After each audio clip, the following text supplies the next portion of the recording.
Y ahorita se me viene a la mente un dato porque vi una nota de Animal Político hace unas semanas atrás y citaba de que los analfabetos, bueno,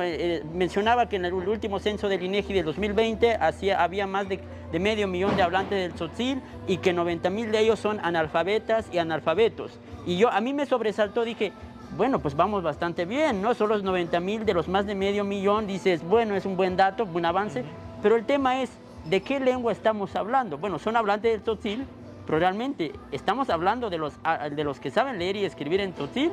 o de los que saben leer y escribir en español? Y porque por eso muchos activistas han señalado que cuando se habla del analfabetismo, en México solamente se habla desde el español y siempre se deja de lado al resto de las lenguas, cuando en realidad, como tú bien lo decías, pues tú apenas estás aprendiendo. En mi caso yo aprendí a los 19 años, 18 años a leer